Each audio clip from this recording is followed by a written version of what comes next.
Hi மக்களே, எப்படி இருக்கீங்க? எல்லாரும் நல்லா இருக்கீங்களா? ஓகே, இன்னைக்கு தெரிஞ்சு தெளிவோம்ல என்ன பேச போகிறோம் அப்படின்னா, என் இன்னைக்கு ஒரு கால், என் ஃப்ரெண்டுக்கிட்ட இருந்து ஒரு கால் வந்துச்சு.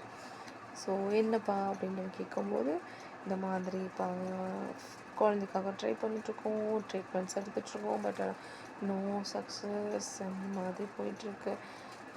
மணி தான் இதாகிட்டுருக்கு. இப்போ தீபாவளிக்கு ஊருக்கு போயிட்டு வந்தேன். நான் எதிர்பார்த்த அளவுக்கு இல்லைனாலும் எதிர்பார்க்காத அளவுக்கு பேசி அனுப்பிச்சிட்டாங்க பெரியவங்க அப்படின்னு சொன்னாங்க. அப்போ நான் சொன்னேன், பேசுகிறவங்க பேசிட்டு தான்ப்பா இருப்பாங்க. கடவுள் நம்மளுக்குன்னு எப்போ கொடுப்பாங்களோ அது கண்டிப்பாக கொடுப்பாங்க. வெயிட் பண்ணு. இன்னைக்கு நீ பொறுமையாக இருந்துட்ட அப்படின்னா ஒரு நாள் அவங்க வாயடைக்கிற மாதிரி கடவுள் கொடுப்பாரு அப்படின்னு நான் சொன்னேன். நான் எப்போவும் சொல்கிறேன், இன்றைக்கி குழந்த இல்லைன்னு பேசுகிற பெரியவங்க குழந்த பிறந்ததுக்கப்புறம் அந்த குழந்தை என்னன்னு கூட கண்டுக்க மாட்டாங்க. நான் எல்லாத்தையும் சொல்லலை, சில பேருங்களை சொல்கிறேன். சில பேர் நான் தான் சொல்கிறேன், சில பேர் அப்படிங்கிற நான் சொல்கிறேன். ஓகேங்களா? இப்படி எல்லாம் இருக்கும்போது அந்த வீட்டுக்கு அந்த பொண்ணு தான் மருமகளாக போயிருக்கா, அவங்க பையனுக்கு தான் ஒய்ஃபாக போயிருக்கா. இன்றைக்கி நீங்கள் பேசுகிற வார்த்தைகள் மாதிரியே ஏன் அந்த பொண்ணை பெற்றவங்களோட அம்மா பேச மாட்டாங்களா, அப்பா பேச மாட்டாங்களா? அதையே யோசிக்கிறது இல்லை. அது பொண்ணாக இருக்கட்டும், பையனாக இருக்கட்டும், பெரியவங்கன்னு இல்லை. சில டைம் நம்ம கூட இருக்கிற ஃப்ரெண்ட்ஸாக இருக்கட்டும், இல்லை நம்ம கூட பக்கத்து நெய்பர்ஸாக இருக்கட்டும், வார்த்தைகளை விட்டுறது. என்னப்பா இத்தனை வருஷம் ஆச்சு, இவ்வளோ ட்ரீட்மெண்ட் எடுக்கிறீங்க, இன்னுமா? அப்படியா? வேறு நல்ல டாக்டரை பார்க்கலாம்ல, அப்படி இப்படின்னு நம்மளை போட்டு பாடாப்படுத்துகிற ஆளுங்கள் இருக்காங்க. வேண்டாம், தயவு செஞ்சு அந்த மாதிரி கேவலமான விஷயங்களை பண்ணாதீங்க. அது ஒன்று. அதே மாதிரி அந்த பொண்ணோட வீடாக இருக்கணும். ஒரு குழந்தை இல்லைன்னா நம்மளால் என்ன அவங்களுக்காக ஹெல்ப்னா அவங்கள ஃபஸ்ட்டு ஃப்ரீயாக வச்சுக்கணும். ஓகேங்களா? அவங்கள டார்ச்சர் பண்ணக்கூடாது, மெயினாக ஒன்று. இன்னொன்று, அவங்களுக்குன்னு ஸ்பேசஸ் கொடுக்கணும். அவங்களும் ஒரு மனுஷங்க தான், அவங்களுக்குன்னு ஒரு ஆசை பாசங்கள் எல்லாம் இருக்கும். அதையும் தாண்டி தான் இந்த வீட்டில் இருக்காங்க அப்படிங்கிறது. இந்த பொண்ணாக இருக்கட்டும், பையன் வீடாக இருக்கட்டும், பொண்ணு வீடாக இருக்கட்டும், யாராக இருக்கட்டுமே, முதல்ல அவங்கள மைண்ட் ரிலாக்ஸாக வச்சுக்கணும். வார்த்தைகள் விட்டு நீங்கள் என்ன சாதிக்க போகிறீங்க? என்ன அதில் சந்தோஷம் வரக்க போகுது உங்களால்? இன்றைக்கி நீங்கள் பேசிடுவீங்க, ஆனால் அது வலி அந்த பொண்ணாக இருக்கட்டும், பையனாக இருக்கட்டும், மனசுக்குள்ளே அவ்வளோ வெளியே தான் ரத்தம் வராது, உள்ள ரத்தம் கிழிஞ்சு போகும். அப்படி டார்ச்சர் வார்த்தைகள், நோவடிக்கிற வார்த்தைகள். அந்த பொண்ணை மட்டும் பேசினா இப்போ பத்துறதில்ல, இப்போ அவங்க அம்மா அப்பாவையும் பேசுறது, அவங்க ஹோல் ஜென்ரேஷனையே இழுத்து பேசிடுறது. பேசிட்டா அவங்களுக்கு என்ன அதில் ஆறுதல் கிடைக்க போகுது, என்ன ஒரு சந்தோஷம் கிடைக்க போகுதுன்னு எனக்கு தெரியல. இதுதான் அப்படின்னு. ஓகே, சில பேர் வீட்டில் கல்யாணம் ஆகாத ஒரு பொண்ணோ பையனோ இருந்தால் அது ஒரு இது. சரி, நம்ம ஒரு கோயிலுக்கு பரிகாரத்துக்கு போயிருக்கோம் அப்படின்னா, அது நம்மளுக்கு மட்டும்தான் கஷ்டத்தில் நம்ம அந்த கோயிலுக்கு போயிருக்கோமானா கிடையவே கிடையாது.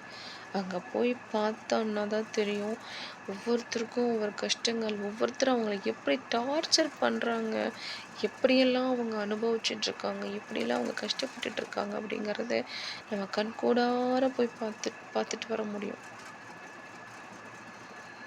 சரிங்களா?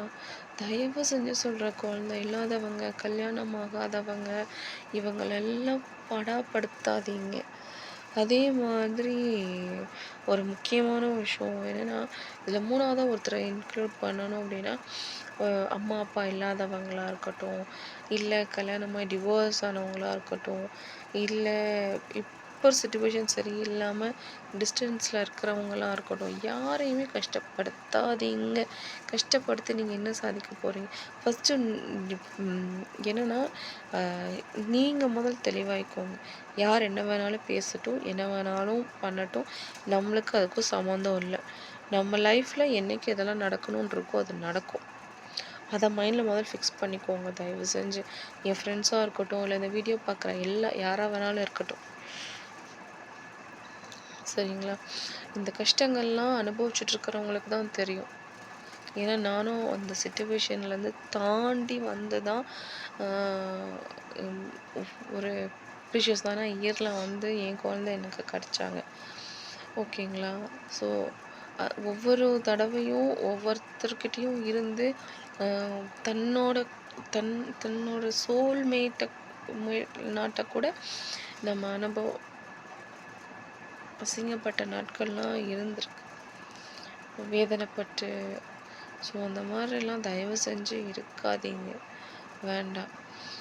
உங்களால் முடிஞ்ச அளவுக்கு யார் உனக்காக நான், எனக்காக நீ, உன்னால் நான், என்னால் நீ, இவ்வளோதான் டிஃப்ரென்ஸ். முதல்ல இந்த மனுஷன் பூமியை பொறுத்த வரைக்கும் மனுஷன் இல்லைன்னா அவ்வளோ நல்லாயிருக்கும் பூமி. பூமிக்குள்ளே மனுஷன் இருக்கிறதுனால தான் எல்லாமே, எல்லா அழிவுகளும் நடக்குது. அதை முதல் தயவு செஞ்சு புரிஞ்சுக்கோங்க, சரிங்களா? மனுஷனோட வாழ்க்கை இன்னைக்கா, நாளைக்கா, இப்போவா, எப்பவும் தெரியாது, எப்படியும் தெரியாது. ஓகேங்களா? எப்படியும் தெரியாது. ஓகேவா? ஸோ அப்படி இருக்கும்போது வார்த்தைகளை விடாதீங்க, கஷ்டப்படுத்தாதீங்க. வார்த்தைகளை பேசிடலாம் இன்னைக்கு, ஆனால் நாளைக்கு எப்படி உங்கள் பக்கத்தில் இருப்பாங்க அப்படிங்கிறத நினச்சி பாருங்க.